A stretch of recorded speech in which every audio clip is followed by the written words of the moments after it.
Well, hello everybody. Who's ready for some chaotic, crazy energy? Oh, just have a full moon. Oh, just a couple of eclipses coming up in the next few weeks. Oh, and we also have Jupiter and Neptune. But for this week, this is for April 14th through the 20th, 2022. There's a lot of a need for balance and control, but also justice as we get into Libra. And so the mind starts its spotlight search for something better, for fairness. The mind is looking for threats as it normally does when it's under anxiety. So the mental spotlight is looking, searching. And so here's our summary slide for the week, as the mind is really a slave for the anxiety. Anxiety is a slave from the chaotic energy and the fear of the unknown, because T-square on Pluto, power and control. We want to be in more control. We have to be in control, or you're starting to notice everything is out of control. And so this puts added pressure to the anxiety. The anxiety makes the mind overwork, and we've got this spotlight thing going. The spotlight in the mind is looking for threats. It's looking for more control. It's looking for a way out. It's looking for solutions. It's also in the Libra sense, the full moon in Libra, which is in our astrology this week. Full moon in Libra. It's looking for balance. It's looking for justice. It's looking for fairness. Things that are beautiful, things that are better. It's always looking for improvement. So, and it's a full moon. So chaotic energy, which just accelerates the anxiety, which just makes the mind spotlight and look even more. So that was an easy overlap here. The mind in its spotlight, the feeling associated with this overlap is a lot of anxiety, because mainly the power and control from last week continues, the T-square on Pluto, and the chaos. Just full moon energy is somewhat chaotic and chaos. And we know this from police reports and psych wards, as the problems and the unpredictable behaviors increase during this time. And this is not going to be any different. And then beyond that, we've got maybe some positiveness with Jupiter and Neptune together, especially if we look at historical evidence of what the power of this energy has, which is very peaceful, revolutionary, and new ways of living in harmony. And this is a Jupiter and Neptune who are together in Pisces, and Pisces is not just the last zodiacal sign, but also very interconnected. We're in the transpersonal now. We're all connected. And that's the Pisces feeling. And so very positive. And by the way, remember that Jupiter, Neptune in Pisces, historically, it wasn't like right on that day that it happened. It's bracketed. It's in this time frame. These are two slow planets. Jupiter obviously faster than Neptune, but slowly moving through Pisces. So in this swath of time, more than just a couple weeks, there are things happening in the background that we might hopefully learn about that'll be commensurate with this time period associated with transcendent living, peace, etc. It is hard as hell to get accurate news out there on what's really happening. And so I think the future, we can look at these dates, like, mark my words, hopefully, I'm hoping, once this all irons out, we can look back on this time frame, middle April-ish, or maybe all of April 2022, and see that a whole lot was done during this time frame just based on this energy. Maybe you don't see a lot of it in the news, in the headlines, but it doesn't mean it's not happening.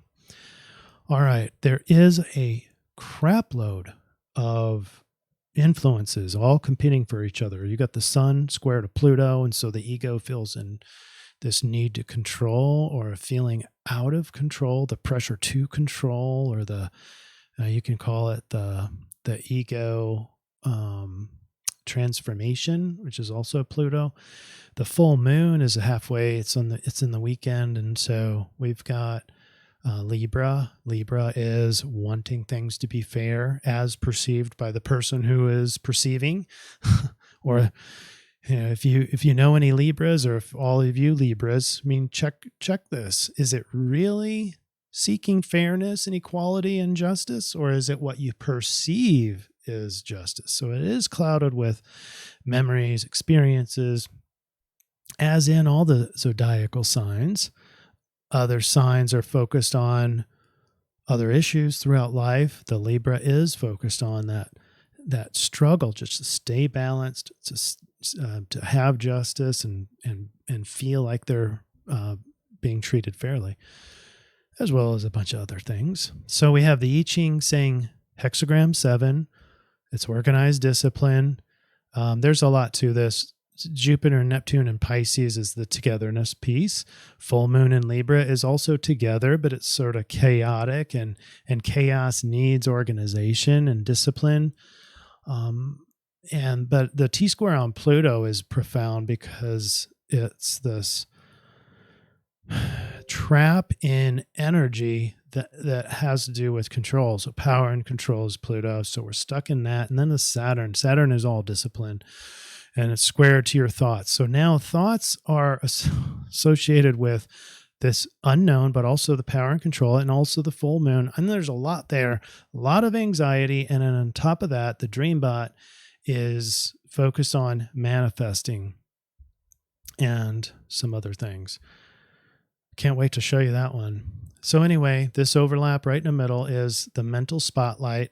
So the mind has to scan, and it's spotlight. The mind does tend to work like a spotlight, and it's searching when you're anxious or you're feeling out of control. It adds to the anxiety. The anxiety forces the mind to start searching, and it searches for threats, it searches for ways to control, to manipulate. And we're not all bad people, but we all want to be in control.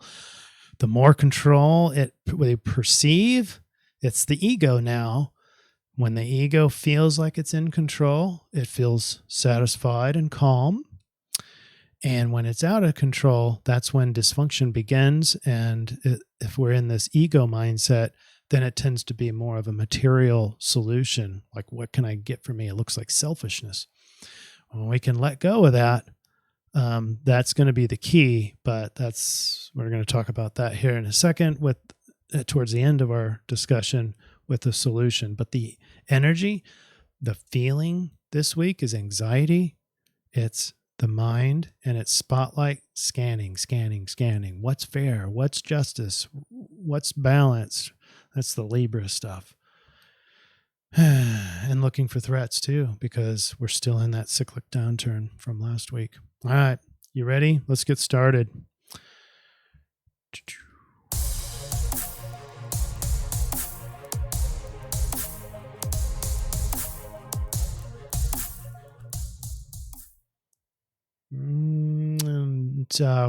Okay, so as requested from last week, Philly 369 Garden, I want to support all of you too. Since you're supporting me, put your Rumble or YouTube or where social media, if you want a shout out, let's do this right now. This week, go to the comment section below and find the link for Philly 369 Garden, and it's going to be over on Rumble, and subscribe and check out some of his videos.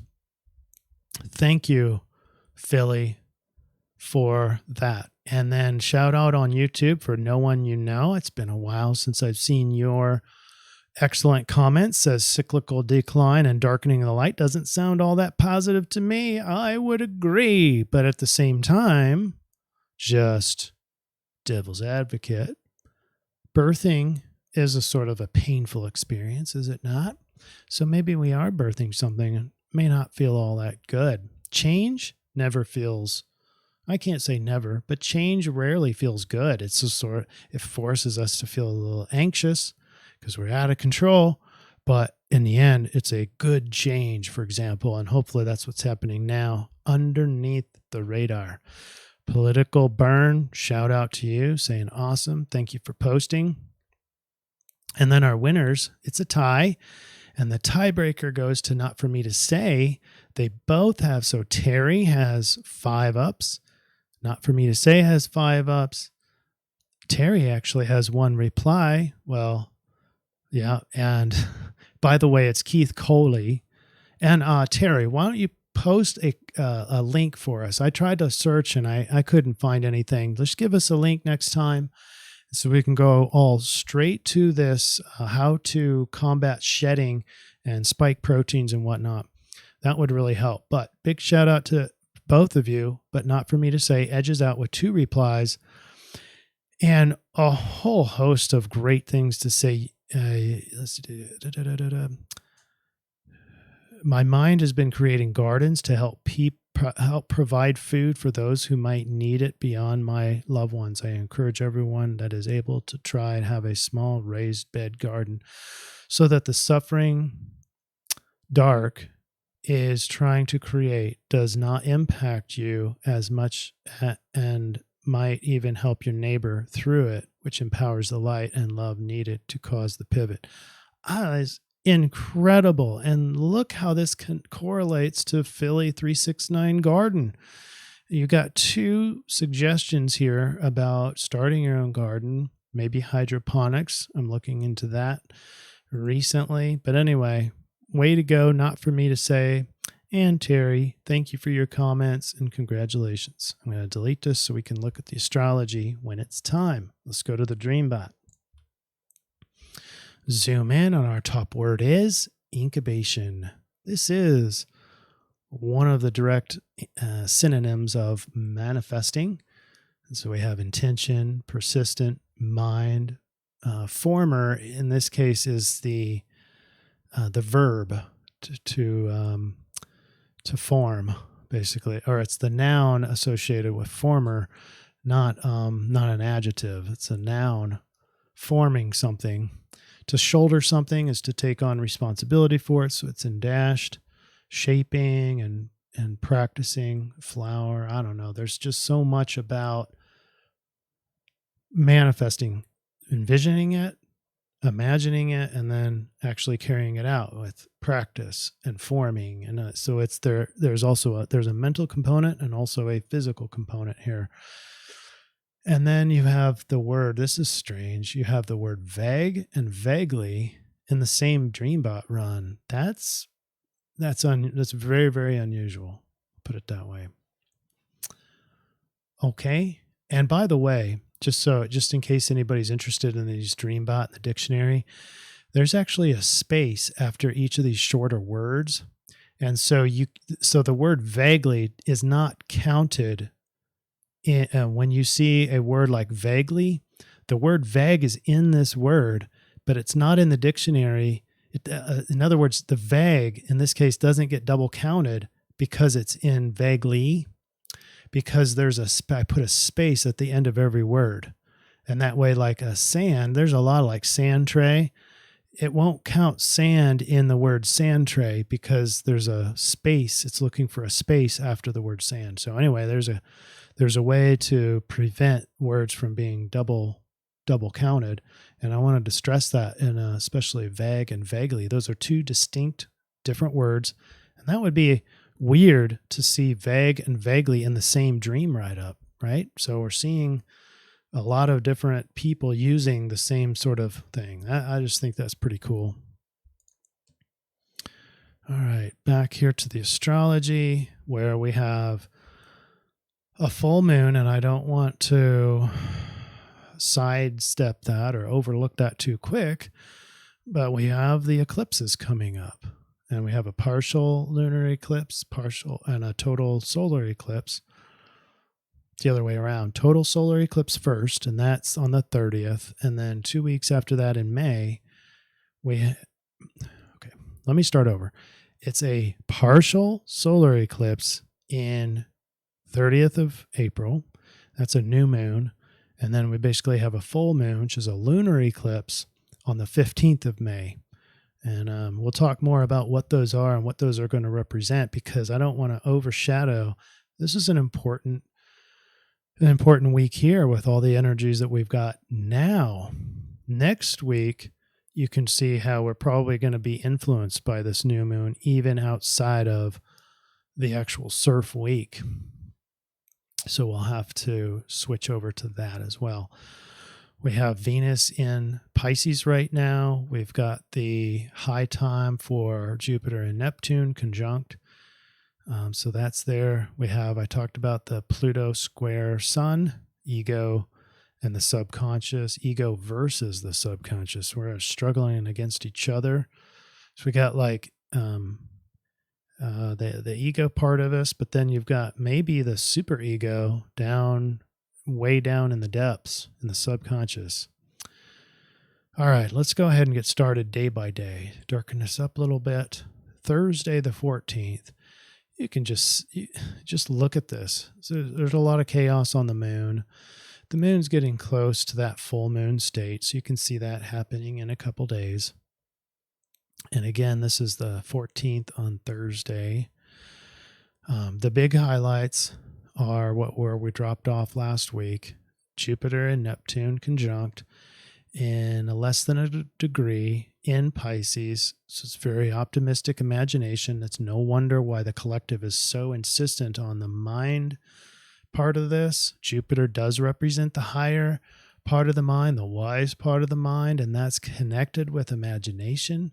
And so this is high time for manifesting, where it starts in the mind, the higher part of the mind, and instructing it in through the lens of Pisces, which is how we are all connected.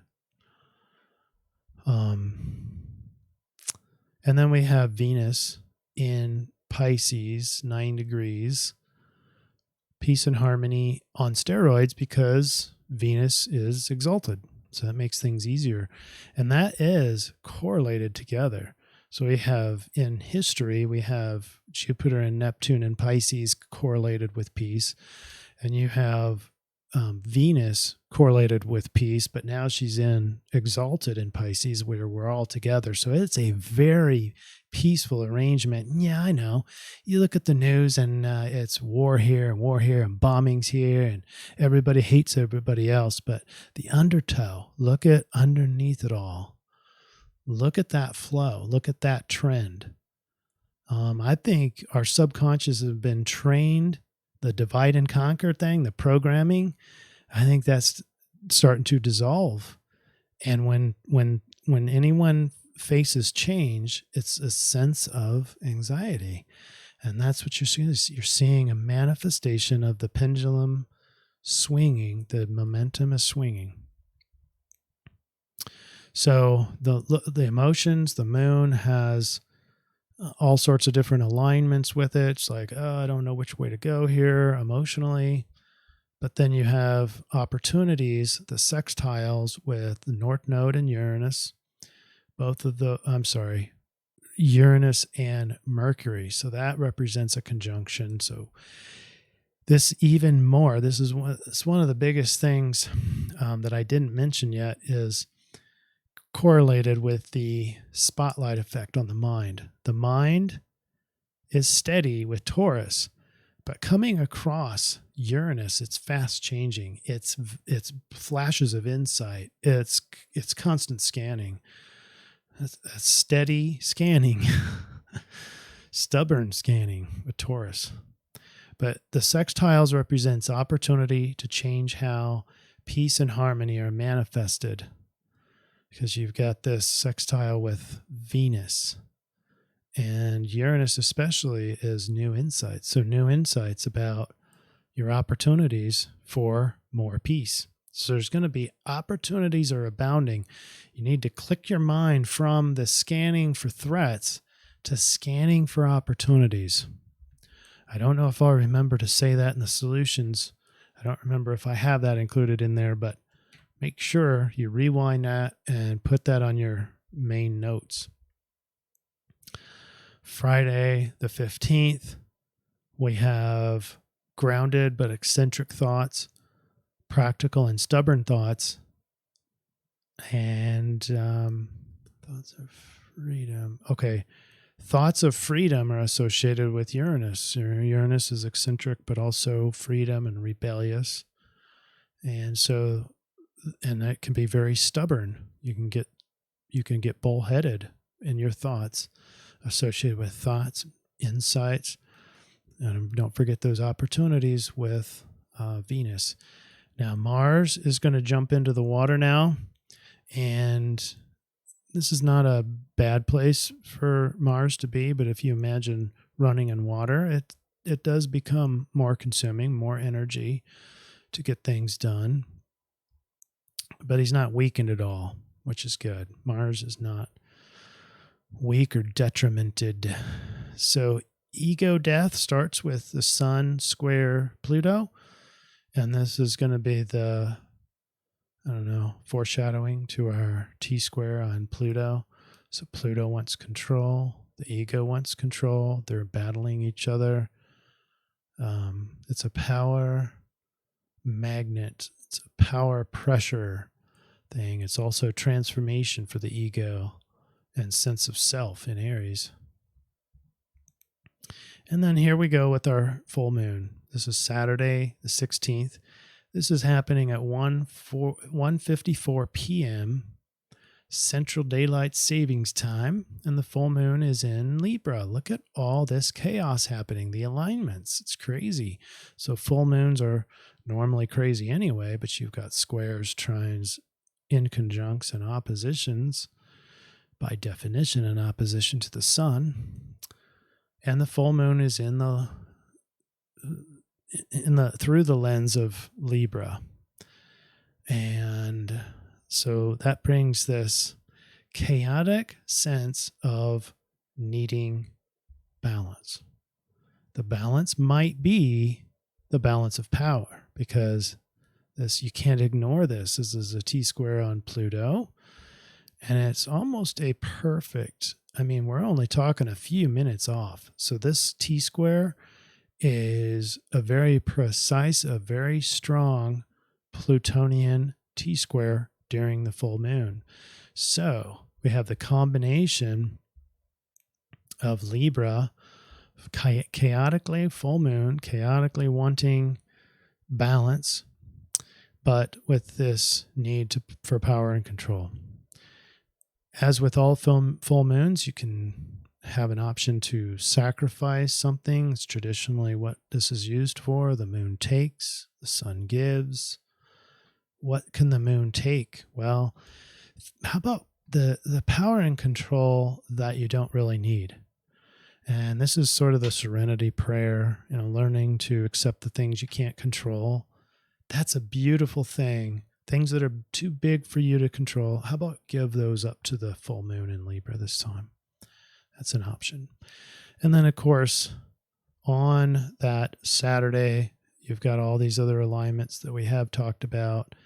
Mars, Venus, not together, but we have the Jupiter and Neptune in Pisces. A lot of Pisces energy during that full moon. It can be a very nice, moderated, we're together sort of a feeling when you're in this battle for control thing with Pluto. Sunday the 17th, this is the max opportunity because the Venus is at 13. It's going to go to perfect sextile with Uranus. And so this is that max opportunity to create more peace, manifest more peace, manifest more Pisces energy, which is how to live together.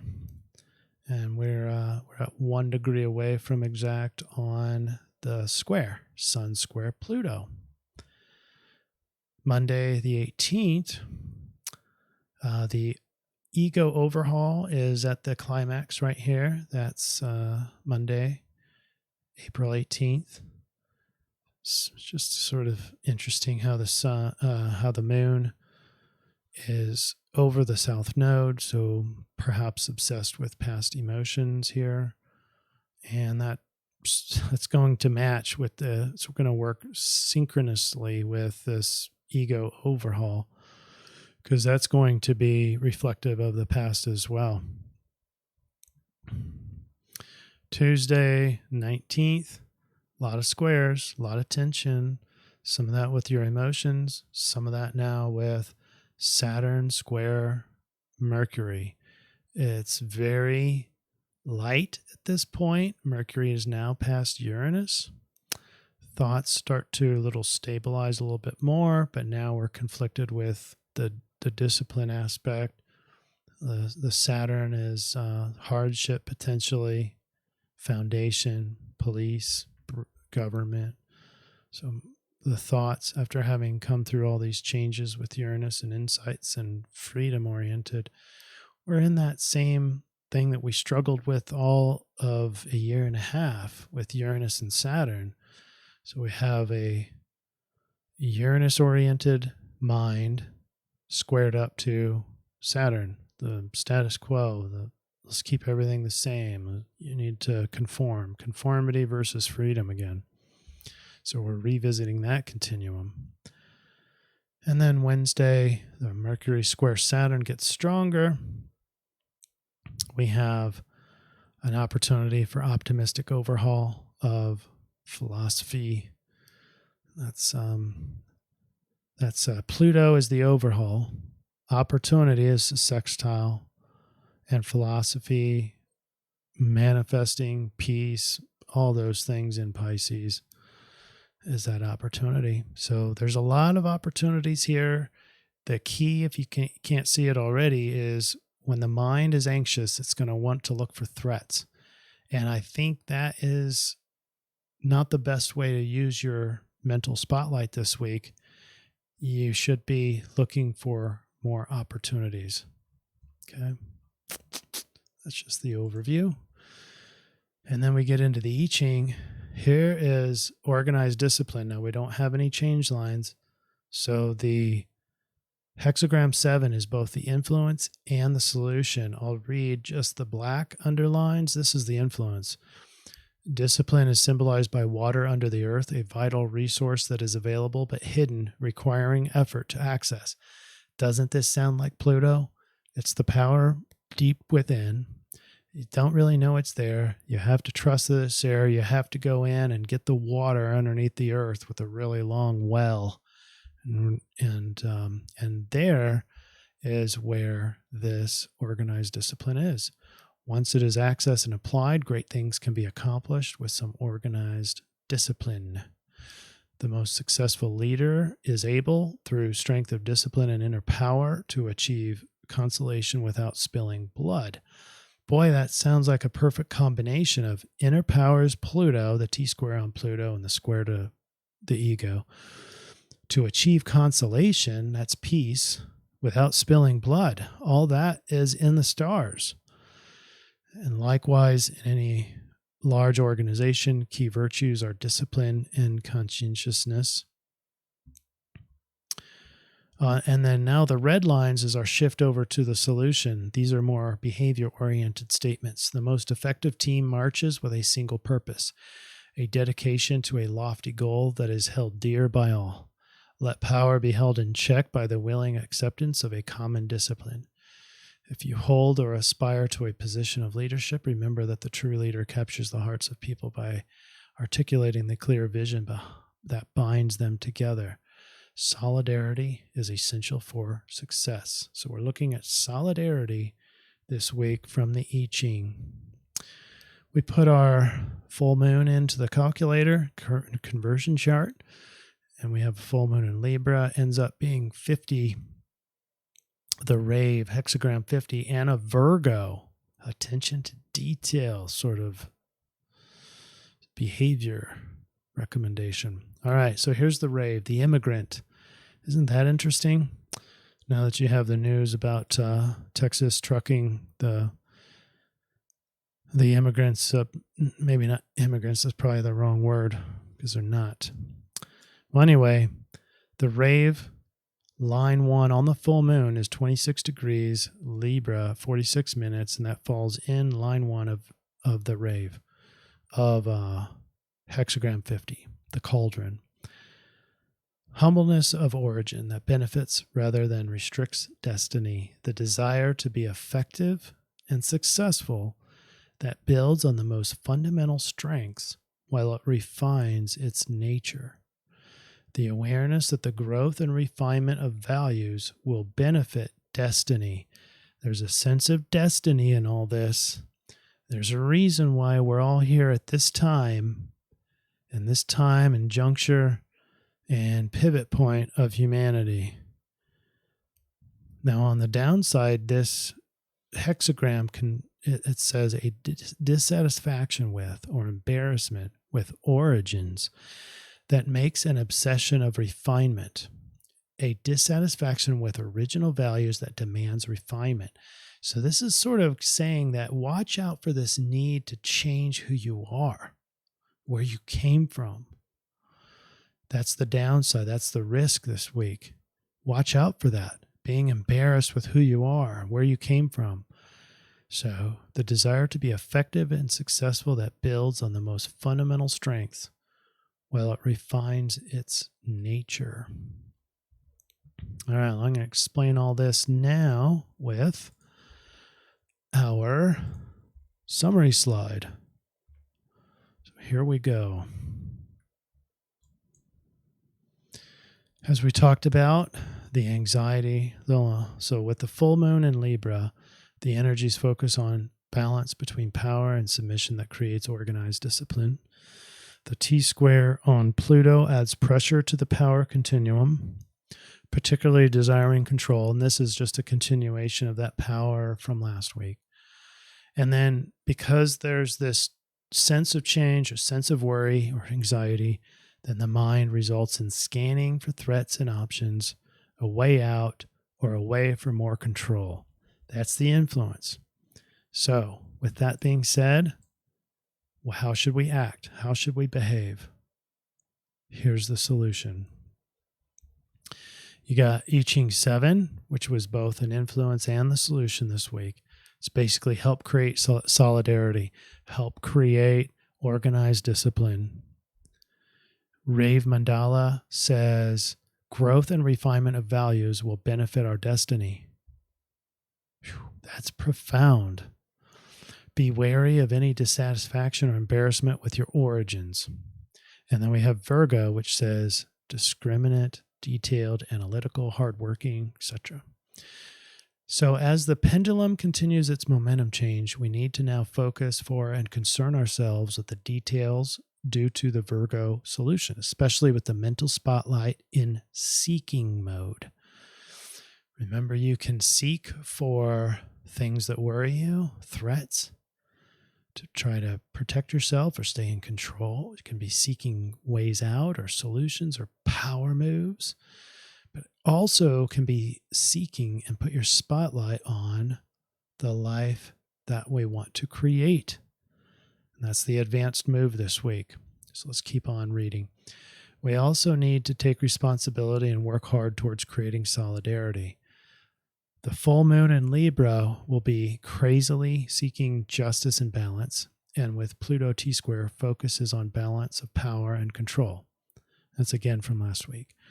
Constantly review, grow, and refine your highest values. This is the best thing to be doing when you've got ego square Pluto. Just focus on your highest values and your realm of control. Notice any dissatisfaction or embarrassment with your origins and have that instruct your values. Instead of trying to change who you are and your origins and your history, have any inner conflict there, help that instruct what's important to you, your values list. Your power is in organized discipline. Make sure you have a leader that exudes your values so that you can pour all your best followership to that group. If there is no leader, or you are so-called, be the leader. Be determined, be organized, be discriminating, and follow your values as we collectively migrate. Follow your values as we collectively migrate into a new mode of being, a new reality of existence, and as the pendulum accelerates its momentum shift. If you would like a statement to reduce the anxiety and help you to shift your mental spotlight from all the threats and everything up to more opportunities and to creating mode and creating a vision and manifesting mode, I recommend using something like this. Quote, I trust my soul's divine path and all of my future experiences. In other words, because you can trust everything that you're going to face is very purposeful and was meant to be and is commensurate with your life's karma, your life's dharma, your life purpose. Everything is very purposeful and is mainly for one thing, for learning specific outcomes. When you have that, there's a lot less anxiety. It'll let your mind shift to more opportunities and to manifesting the life that you really want. All right, we're at 35 minutes. Boy, it sure felt like a lot longer than that, so I'm glad I got you out of here sooner than normal. Let me ask you a question. Is everybody leaving Telegram? It's weird. All those people are leaving. My theory is that you got the different apps that are coming in, like Truth Social or something like that. Maybe, Telegram is sort of, I don't know. There's problems there. Sometimes it won't let me in. I don't know if that's the reason people are leaving, or maybe it's the content. If you're here listening to me and you're over on Telegram, drop me a comment on what you need more of, what you need less of on Telegram. And then let's do the same thing for the videos, the CIRF reports. What do you need more of? What do you need less of? And don't forget, if you've got a channel somewhere and you want some advertisement, just put your link down and let me see that. And I will share that, if appropriate, with the group.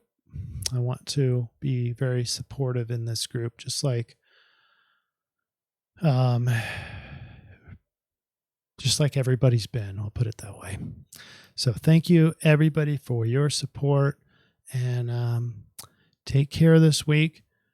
Work on stress management, but if there's 1 week to watch for escapism, it's going to be this week. As the anxiety's up, mind is searching. It's going to consume your energy.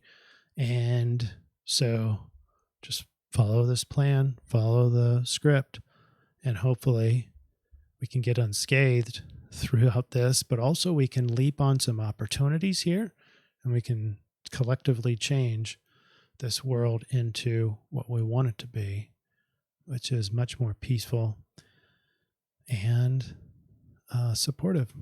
All right. Everyone take care. We'll see you next week for another CIRF report. Blessings.